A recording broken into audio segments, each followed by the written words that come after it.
Hey, Becca, can you hear us okay? Now I can, yes. Hi, let me turn my volume up.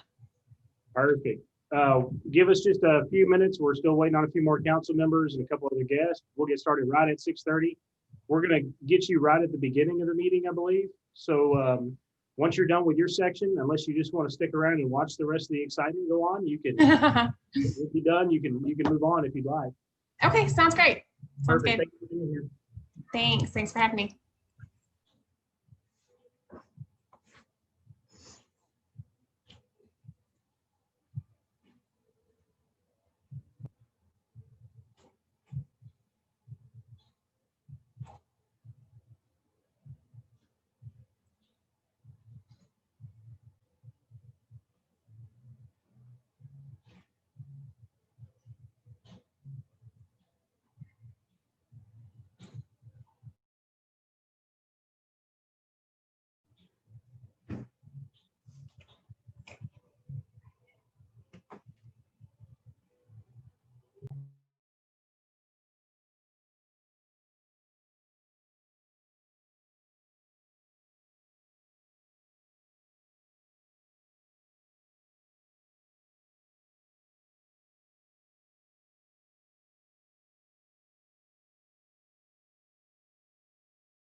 Pins. Hey, Olvia, how are you, ma'am? Hey, good. How are you? Wonderful. We're gonna get you towards the beginning of the session here, shortly after 6:30. So once we're done, unless you just want to stay and watch the excitement, you can move on once we move past it. And I'll just preface that I'm only here for support. So hopefully, we've all been down this rodeo before. So yeah, I'm just here for support, but I'll answer any questions as I can. Okay, sounds great. Just hang tight for us for a few minutes. Yes, sir.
You do the introductions if I can we do get that. to it, so.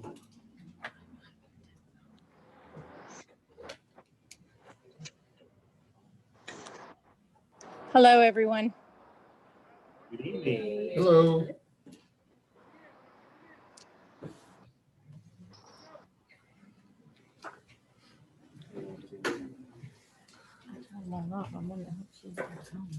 Andy, just, you ready? Let's go ahead. Okay, I will call the work session for Tuesday, October 6, 2020 to order. Some members of the city council may participate via telephone or video conference. A quorum may or may not be physically present in the city council chambers. Texas Government Code 551.127A-2. Citizens wishing to make comments should email mparks@evermantx.net, mparks@evermantx.net. Citizens' comments received prior to the meeting adjourned will be read to the council. We're going to go down to discussion items, and we're going to jump around a little bit to accommodate the people we have on Zoom and here in the chambers. We're going to start off with the resolution number 20201-001, Atmos Energy Rate Revenue Mechanism Tariff Filing. We have got Mrs. Spino here from Atmos. She is available on Zoom to kind of help us out and answer any questions that we may have. This is a thing that we do on a regular basis when it comes to the RRM tariff filing, the rate review mechanism. Essentially, what's being proposed to council is that you review the rate review mechanism that Atmos Energy utilized. They are proposing an increase this year in rates, pretty much to accommodate some upgrades that they've made within their pipeline services and other issues that they've got that they've had to address in recent history and are planning to address. The rate review, I believe, was, and correct me if I'm wrong, Mrs. Spino, was approximately 9% for gas customers and 15% for non-gas customers overall. Again, this is just something that's brought to council every year to approve. So with that, I think hopefully you've had the opportunity to review it. So if you have any questions, we'll be happy to address those. Or Mrs. Spino, do you want to add anything? Now, I'd just like to thank the council for their time. As mentioned, I'm here to offer any support. I'm the public affairs manager representing the city of Everman. I have 23 cities that I support, as I mentioned. But, you know, this is just a yearly process. For the last 8 years, Atmos has made a filing under the rate review mechanism. And basically, this is just to recover our investment that we've made to the safety and reliability of the system and their continued improvements that we continue to make in your community and the various other cities that we serve. So you mentioned the increase. And so basically it amounts to an increase of about $5.15 for the residential customer per month and a commercial customer of $15.48 per month.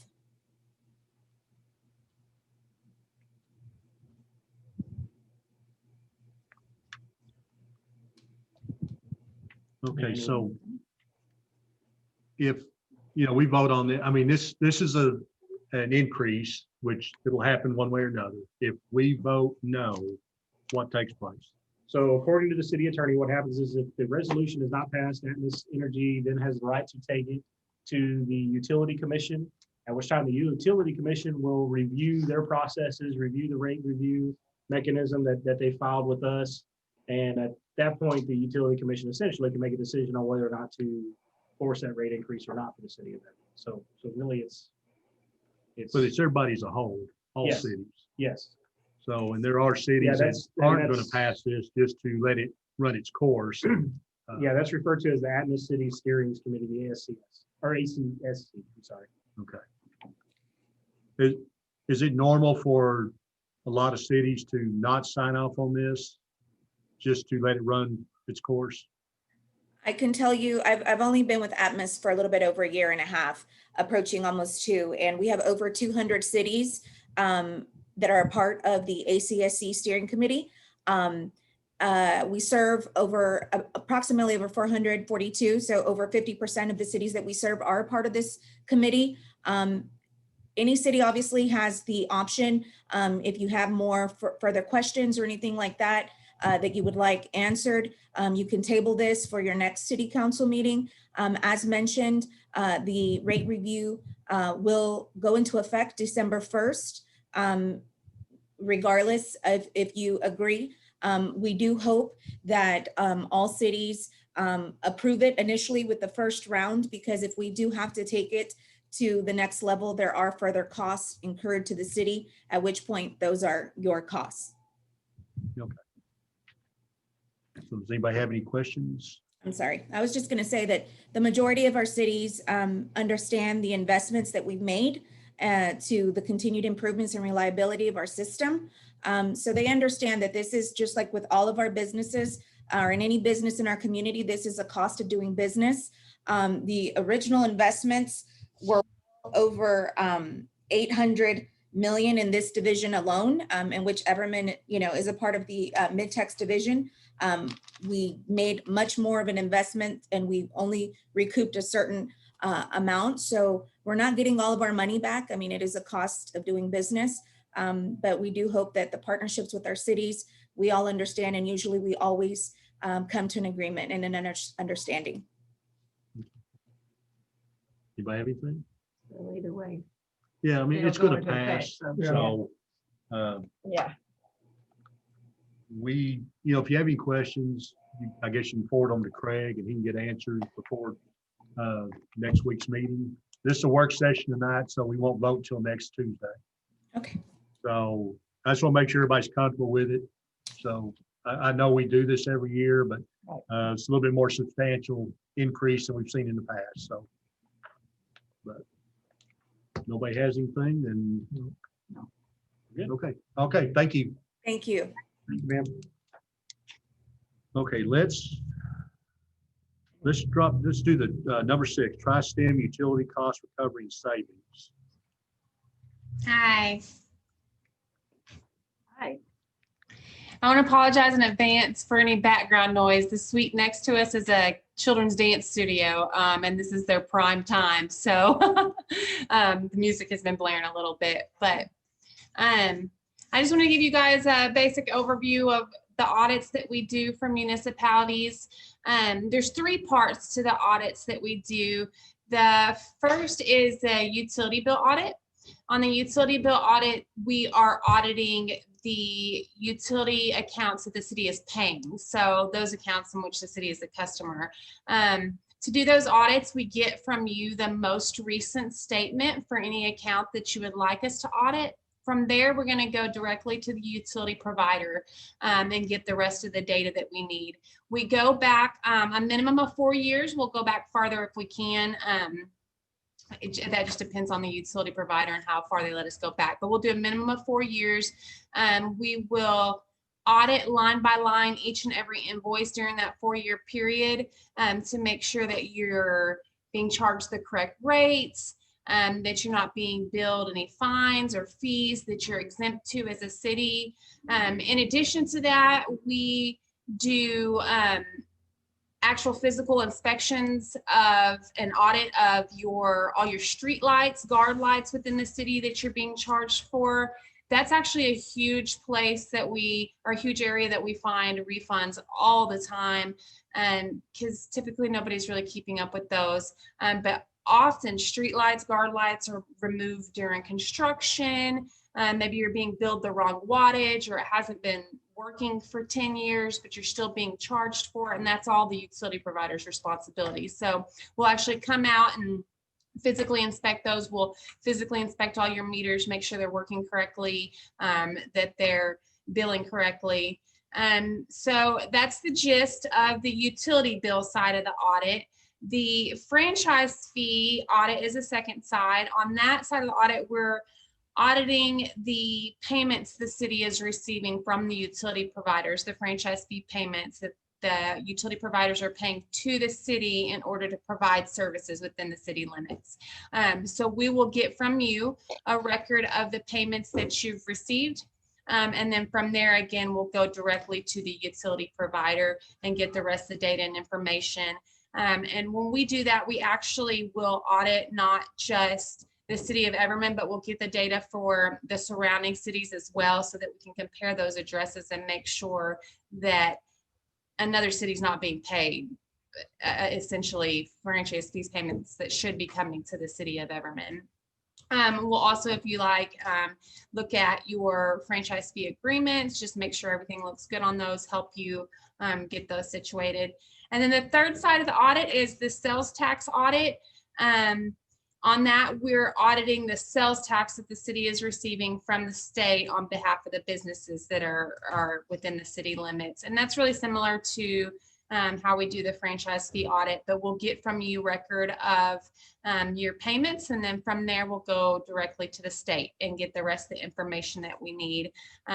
We'll make sure that you're being paid for from every business within the city limits. Again, like the franchise fee audit, we'll audit those surrounding areas to make sure another city area is not receiving payments that you should be receiving as well, and make sure all those businesses are paying the correct rates, that they're paying on time, that they are paying. Often businesses aren't paying at all. On all of those on all three of those sides of the audits, it's a contingent fee. If we do not find anything for you, then you don't ever owe us anything. We also will never bill you until the city actually has money in hand. So at the time that we do find refunds, recoveries that are due to the city, we'll file those claims for you. We'll do all the follow-up to make sure you actually receive that payment. And then when you receive that payment in hand is when we'll invoice you for our percentage of that. So that's it in a nutshell. It's pretty basic and straightforward. It's really a very minimal effort that we need from the city up front, just getting a little bit of information. But then from there, we rarely have to bug you throughout the process. Can you explain what the contingency percentage is on the recovery? It's 35% of anything we find you. And again, that's actually when we find you that fee. And you've received that, then we will bill you 35% of what you actually received. Okay. And one thing that I just want to point out is we've never done anything like this on the city's behalf. We don't have the staff to do anything like this. Mm-hmm. We've talked about some different potentials for doing this. The benefit with Tri-Stem is they cover not just franchise fees, they cover the utility costs, they cover the sales tax.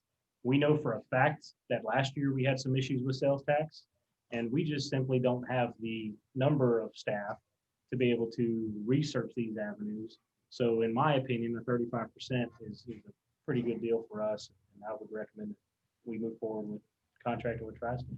But if y'all have any questions about it, What's her name again? Becca? Becca? Anybody have any questions for Becca? What did you say, what would be the charge if you find everything is up to par? Nothing. If we don't find any money that's due the city, then you don't owe us anything. There's no upfront cost. There's no additional fees that we stick in there. It's completely straightforward. 35% of what you actually receive. Okay, and you said you would go back 4 years? On the utility bill audits, we go back a minimum of 4 years. I try to go back 7 years, but a lot of the utility companies won't allow you to go back more than 4 years, and they know that they don't have to go back more than 4 years, but most of them don't. So I'll upfront just ask for 7 years, and that's what we will try to do. But I can't really guarantee more than 4 years, if that makes sense. What about on the sales tax and the franchise fees? How far back do you go on those? On franchise fees in the state of Texas is 2 years, and I believe in the state of Texas is 4 years on sales tax.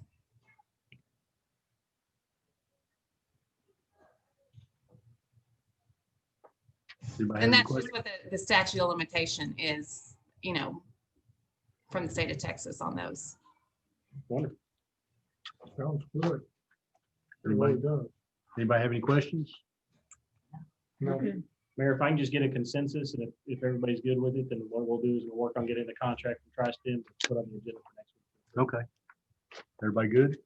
Yes. Connie? Yes. As long as it works with our budget. Okay. Miriam, you good? Miriam? Sorry, yes, I'm good. Okay. And Miss Mackey's here too. then. On the, Okay. Susan, you good? I am. Okay. All right. You have our consensus. All right. Thank you, Becca. Thank you. Thank you guys for letting me join you guys. Thank you. Thank you. Thank you. Okay, next item is going to be item 3, design, build, RFQ and RFP selection.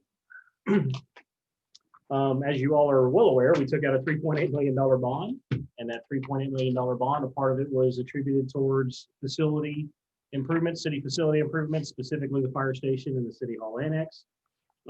We decided, well, actually council decided to move forward with design build, RFQ, RFP. I just want to clarify, because I did get asked a couple of questions about the RFQ, RFP. This is not a bidding process. This is a request for qualifications and request for proposals. So essentially, when we do an RFQ, RFP, what we're doing is we're advertising that we have these projects that are available. And we are requesting firms to submit to us their qualifications, ability, qualifications and ability to be able to do these projects. With that, we had 6 submissions. Unfortunately, one of them was a conflict of interest, so we wound up with 5. And those 5 were then ranked. We interviewed with 3 firms and ended up selecting the top firm, which was Grossman Design Build. Brian, Eric, and I'm sorry, Mr. Grossman, what was it? Gary are all 3 here to answer any questions that you may have. I made sure to include a copy of the RFQ with the council packets to go out. I'll be honest with you, and I'll tell you exactly what it was that allowed them, or exactly what it was with them that made us pick them. And they offered a few things that none of the other firms were able to offer. One of them being a guaranteed max price. They have a lot of experience in building fire stations and municipal buildings that we were very pleased with. We were able to take a look, and you can look inside the RFQ and see some of their previous work and kind of associate costs with that. In conversations with them, they truly keep our budget in mind. They know that we don't have money just pouring out our ears to over design things. And that's one thing that they talked about in our meeting with them, is that they don't want to over design and over architect our facilities to where we're just paying for nothing. So they truly seem to have our best interest at heart and want to give us the most bang for our buck. And that's the real reason why we chose it. So does anybody have any questions, or Brian, you guys want to add anything? Feel free. Yeah, come on up. Come on up. And you can take the mask off if you want to. I'm Brian Grossman, and he said that's Eric, my brother, and Gary, my father. We're a family-owned company, and we're out of Mansfield. And so I think that we started doing municipal buildings and fire stations about 7 or 8 years ago. Gary's been in business since 1988. Eric and I have started working about 15 years ago for him, and we became full partners about 10 years ago. We kind of fell into doing a niche of smaller municipalities for fire stations and municipal buildings about 6 or 7 years ago. And I think that we fit into this market, and we don't have any aspirations to do hospitals or larger projects. I think this is where we're comfortable, and I think that we bring a lot of value. I'm in charge of the construction, Eric's in charge of design, and Gary is overseeing all of us. And so I'll actually be on site once a week, at least, if not more, and I'll be your main point of contact throughout the project. I'll be there as we're designing it, and as we're finalizing pricing, and as we're pouring concrete and framing. And so I think that that's a little bit different than some other companies where you just get a couple guys here and there, and then you get passed around. And so we're a small company, and I feel that helps a personal approach, especially with a smaller municipality, helps save some dollars. We cut a lot of overhead by doing things like that. And anyway, we're just excited about the project and seeing if y'all had any other questions we could maybe help answer. One other thing I do want to add is we did check references. So we did call around to some other fire chiefs and city officials that they've done work for, and every single one of them were very pleased with them. Said that their work truly did help save them a lot of money on their projects and get things done the right way without having to do a whole bunch of change orders last minute and staying in budget. When we had our meeting or our interview, they talked about staying in budget was important. The last thing he ever wants to do is submit a change order, and that's important to us, because I don't want to be made to look a fool when we present you with a budget and then we got to come back and tell you we went over budget. I don't want to do that. So that was another key factor when we interviewed them. So, and we are building the city of Seagoville's fire station right now. We're building the city of Wilmer's fire station, which is next door to Seagoville. We're building a city center project for the city of Glen Heights, just north of Waxahachie. So all those local municipalities we're building their stations and projects using the same approach that we're using here. And so we, like you said, we do offer a guaranteed maximum price. But I think part of that, every one of those projects at this point is under budget. And they'll be completed. 2 of them will be completed by then. But the others is, I think that planning initially, given the proper allowances for proper items, not putting all the bells and whistles in a design just to win awards for a design, while still giving you a very nice building, that's something that you can be proud of and yet still afford. So is there anything else that you I think we're excited, because some of these things have been, Pictures and looked at, and yeah, they were very nice. thank you. some of the stuff's been a long time coming. So, Craig, how these guys work when they went over all the proposals, and you guys really stood out. So Thank I don't think it'll be any issue. So I'm looking forward to it. All right, thank you very much. Thank you. Thank you. So Mayor, what we'll do is we'll ask council next week to just authorize me to negotiate a contract with Grossman. As long as you guys are good with us negotiating a contract, we'll move forward on to the next step and get the contract underway and start the design phase of everything. Start the next step. All right. I think we're good. All right, thank you. Thanks, guys. Thank you. Appreciate you very much. Okay, next item, 2020 Halloween Festival. Who wants to come up? You can both come up.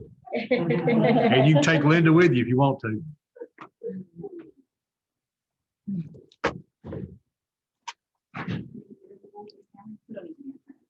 Well, there's, oh, It's behind you. oh, that's right. So we're having our Halloween event this year, and so we do want to request a variance to sell food. So we're going to have some vendors do some setup so we can sell some foods, We're having our funnel lady come out. I was going to ask to see if we could get some funds to do a petting zoo, but I did receive confirmation today that they are booked. Yes, and I've contacted 3 other petting zoos as well, and they're also booked. I'm currently pending an estimate for a train ride to see what the cost is of that. If it's feasible, I wanted to also request if that's something that the city could provide with funds if it's over our budget that we have. So that's what we got going on for Halloween. So I'll put something together for next week's meeting. So when we go on that, then we will have at least some kind of document to look at. If that's all I can do. So, right. Any- So, What else did you want to talk? So yes, so one of the things that we talked about in our last meeting was we were talking about having a community garage sale. So we kind of went back and forth on how this process is going to work. So we figured out how we'll benefit the events board as well, because our goal at the end of the day is to raise funds to provide events for the city. So what we decided to do is we have this community garage sale. The residents pay their $30, $25 fee for their permit. We're asking them to pay an additional $5 fee if it's approved, so that way we could get those funds in our events board as well. I'm sorry. Can you step a little closer to the microphone? There you go. Yes. So where were you looking at doing the garage sale event at? In December. So the goal is to Where? have it where? Uh-huh. It's going to be in our community, so anyone's homes. Okay. I So we didn't- would just post that we're having garage sales in our city. People could just drive around, they see a garage sale, they could pull up and they could shop. Have you ever thought about doing it at the parks and have everybody? Well, in That's one what location? our goal is for next year. So again, this was presented with a different mindset. And so we all just kind of gave in our 2 cents on how we could better accommodate this. But the goal for next year is to have an actual community garage sale and have things donated to the events to where we make those funds out of the sales. But for now, this is a start. So the pitching, the sell point for us at that time was it gives our residents a little bit time to make some extra money for Christmas. okay. I have a question. Yes. The Halloween thing. Yes. Okay, how are y'all going to do this and keep it very safe? Okay, so With all the people come in and the 6 feet and, because this is one of the things that a lot of cities are not doing any Halloween things because of the situation. And as we can see, the COVID count has been going up every day. So how are we going to keep everything safe here? That's what I want to know. So we were working with the events board. We made the recommendation that as long as the event could occur outside and we could offer proper social distancing and proper safety measures. We have the equipment and stuff to make sure that we have sanitation equipment and stuff out there. And as long as we follow the CDC guidelines, remaining outdoors and wearing masks, we felt that if it was safe enough for the zoo to be open in Fort Worth and those kinds of things where you can't social distance, it'd be safe enough for us to use our park to do this. We're just going to have to make sure that we're enforcing the social distancing, having plenty of sanitation equipment out there, and making sure that everybody out there is wearing masks. I start saying, are we going to require everybody to have masks on? Yes. yes, Yes. yes. And And I even- know it's very hard because kids, Right. they're going to have. right, even passing out the candy, they're gonna wear gloves. It's Yeah, been a so- pretty tough yeah. decision, and one of the leading things that Right, do led us to kind of make that recommendation, to the events board, was to do it, was that every other event we've had this year has been canceled. Yeah. These kids in our I know. community haven't had an opportunity to get out of the house and do anything. No, And they a haven't. lot of these kids in our community, our events are the only thing that they get. And if we don't have anything, I mean, they're not allowed to go to school right now, well, until Tuesday anyway. They're not allowed to go to school right now. So we really wanted to try to do something for the kids. And it's not going to be the most enjoyable. Everybody's going to be spread out. It's going to be hot. We're going to be wearing masks. Yeah, Halloween's one of my favorites. But you Mhm. think about You know. December, how are we gonna do the Santa Claus thing? We're trying very hard to That's figure gonna be very something hard out. to do. It's gonna be difficult, so. Yeah, well, Halloween, like I said, it's one of my favorite, and I decorate like crazy out in my yard and stuff, and we thought about that too. How are we gonna do this? You could set up a booth at our events. We're gonna have to stay out. You're welcome to But, set up a like, booth. I'm concerned, the food lines and stuff. Are they gonna be the 6 feet? Yes. And all that. Everything will follow the guidelines. We are going to close the basketball court the day of the event. We're going to close the pavilion, so we can make sure that we have plenty of space Right. to spread out. Okay, well, good, good then, okay. I Is just wanna there make sure. a maximum number of people? Social distance out there, I would be shocked if we reached a maximum. I would say we could probably fit easily Yeah. 1,500 people out there before we started having any kind of concern with the amount of space that we have. As long as we close down the basketball court, close down the annex, and close down the pavilion and have all that space to work with, we should be pretty comfortable. But we don't have parking for that meeting, so No, No, it'll probably take care of itself. So I hope so. as long as we're not going to be causing a problem. Right, no, Would not We want won't. that to happen. we'll be in compliance. Okay, good. All And I right. have a question on Halloween. I wanted to see if the council would be interested in setting up a booth to pass out candy. I'll be doing it at my house. I'm in.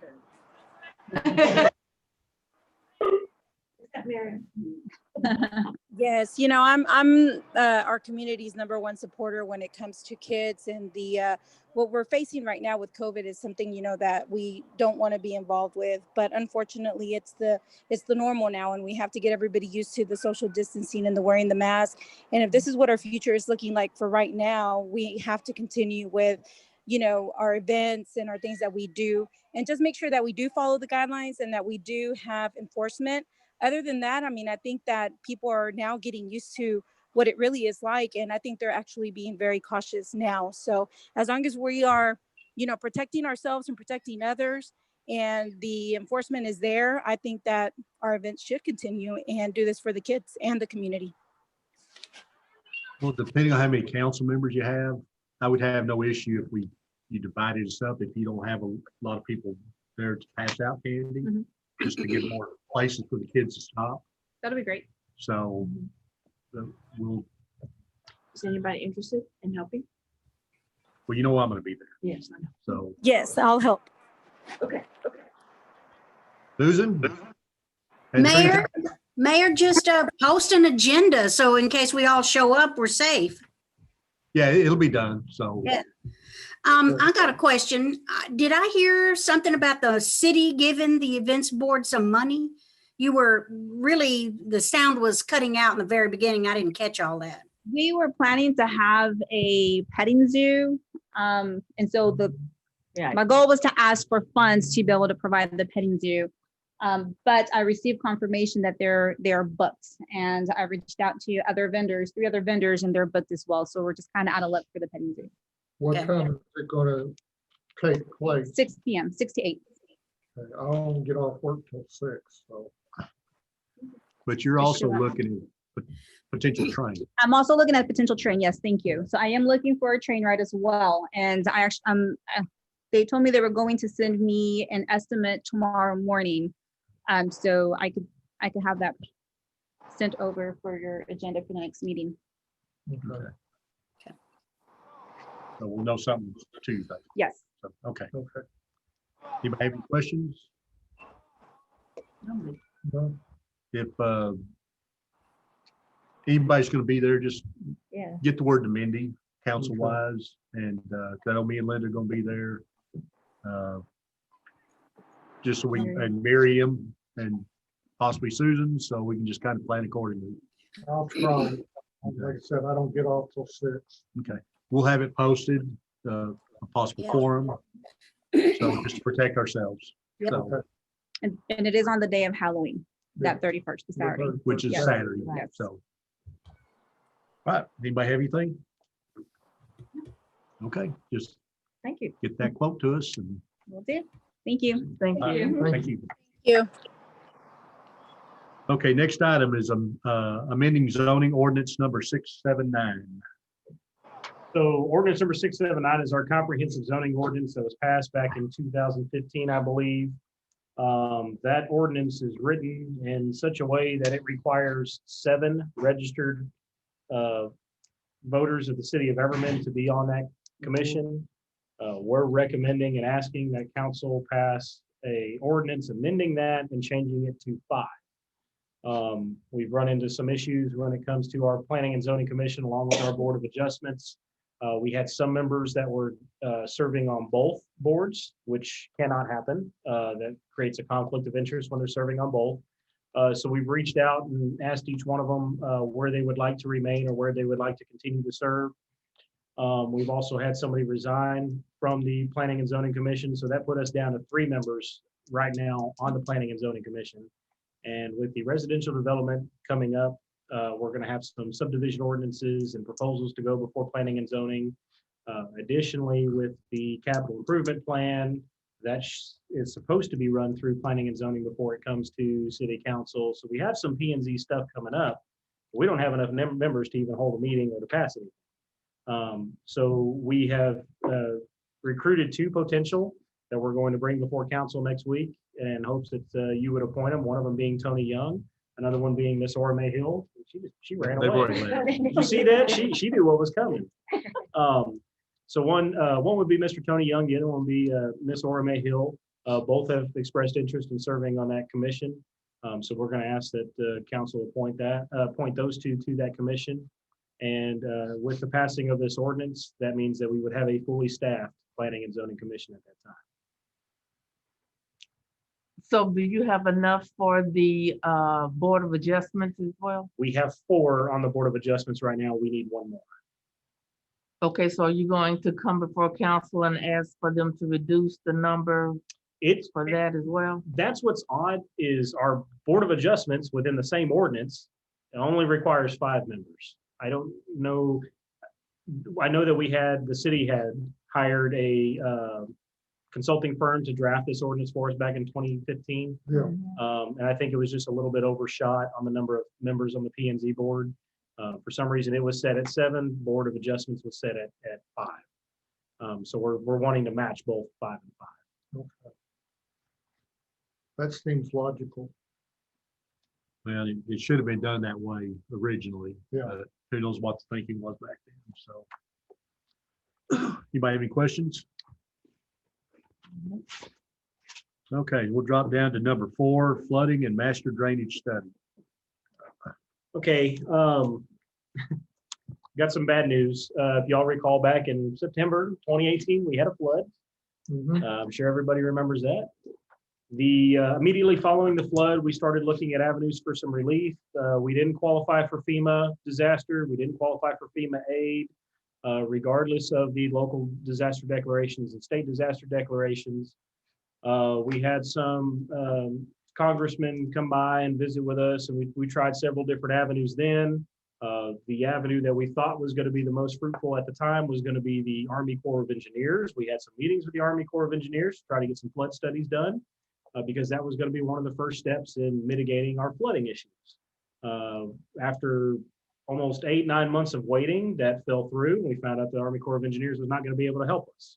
So after that, we started a venture with the assistance of County Commissioner Brooks and began working with Tarrant County. And Tarrant County assigned a lot of resources to us to help us out with this project. We had the Emergency Management Office, their County Administrator's Office, helping us out, and we joined efforts to apply for a hazard mitigation grant through the state. The county emergency management office filed that on our behalf because they are the professionals that are filing those grants. And that grant was selected, or that application was selected as an alternative program, meaning it was not selected as a primary funding source. So it does not look like we're going to get approved for that grant, and we're not going to get any state funding aid to get the flood study done. So we are now over 2 years after the flood, and we have not made any progress on getting a flood study done. And before we can qualify for any other programs or altering our floodplain at all, that is one of the first steps that we have to achieve is we have to get a flood study done. Dunaway was the company, the engineering firm that Tarrant County utilized to get a cost estimate on the flood study, and that cost to have the study done was $105,000. At the time when we applied for the grant with Tarrant County, Commissioner Brooks and the county administrators advised that they would be willing to help us with some of those costs, offset some of those costs, and help with the match. We are trying to confirm and find out if the county is still willing to do that, and if so, to what extent, if they're still willing to help us out. At the time, they were going to utilize CDBG funds to do that. What I've asked Susan to research and what we're working on now is to find out if it is legal and okay for us to use our CDBG funds to pay for this study. If that's the case, then what I'm going to eventually come back and recommend to council is that if we can utilize CDBG funds this year to pay for this flood study, I think that's going to be a higher priority than the typical home projects that we do every year. And I would recommend and ask council that we focus those funds towards getting this flood study done, because we are getting to a critical state of really needing to get this flood study before we can do anything else. We've pretty much had 3 strikes and we're kind of out of options at this point. There was actually 2 grants, and when you don't get the first one, typically you don't get the second.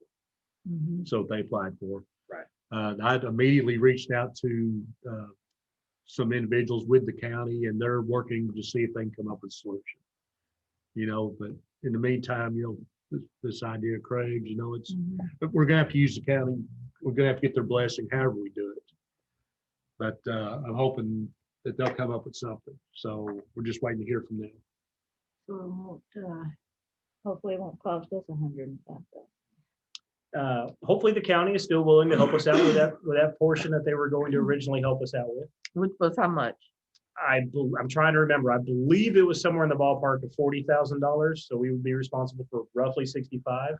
And that's if the county's still willing to do that. So I don't want to speak for county and say that they're committing to that still. This was previous. Yeah, I don't recall what that amount was. It's been a while since we had that meeting. Right, but I do know that they were willing to help us out with this, particularly because the flood study was not just going to be Everman. It was going to be a regional flood study that included flood drainage coming into the city of Everman as well as leaving the city of Everman. So they were willing to help us out with a portion of the cost. I would think that they would still be willing to help out, but we won't know for sure until we get some answers back from county, which we've asked. The other cities that are on the outside or whatever, have you reached out to them? As far as like Fort Worth and Forest Hill? Yes. So Forest Hill's flooding, they have determined was due to some construction, and they are not pursuing this avenue right now. Fort Worth, we can ask. We can certainly try to ask and see if they're willing to And they're the ones that doing all the participate. construction around us. So Unfortunately, until the flood study is done, we do not have any proof of that, but we have to get the flood study done in order to do that. But I would think that it would be appropriate for Fort Worth to participate in this and help out with a portion of it, yes.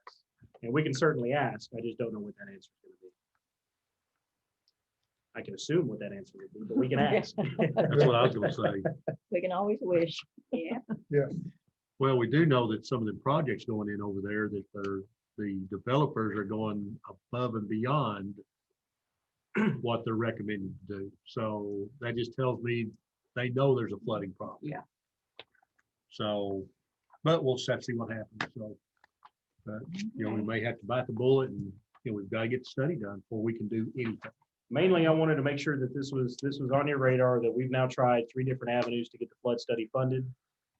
All 3 attempts have failed, and it is crucial that we have a flood study, because we cannot perform any type of construction, any type of clean out, any type of buyout, and we can't qualify for any federal programs to assist with mitigation unless we have a flood study. And I have seen grant after grant after grant come through since the flood, and we don't qualify for a single one until we get a flood study done. So it's just kind of put us in a bind. So, any more questions for Craig? No. Okay, executive session pursuant to section 551071, chapter 551 of the Texas Government Code, council reserves the right to convene in executive sessions from time to time as deemed necessary during the meeting to receive advice from its attorney on any posted agenda item as permitted by law. Additionally, council may convene in executive session to discuss the following: pending or contemplated litigation, or to seek the advice of the city attorney pursuant to section 551071, discussion regarding possible purchase, sale, exchange, lease, or value of real property pursuant to section 551072, discuss the potential purchase, sale, or lease of real property in which discussion in open session may be determined to negotiations with a third party, personnel matters pursuant to section 551074, discuss the potential of authorizing new city position within, or new position within the city, and complaint investigation against the city official. So we're going to executive session. Yeah, stop the line, We stop just have to do a breakout.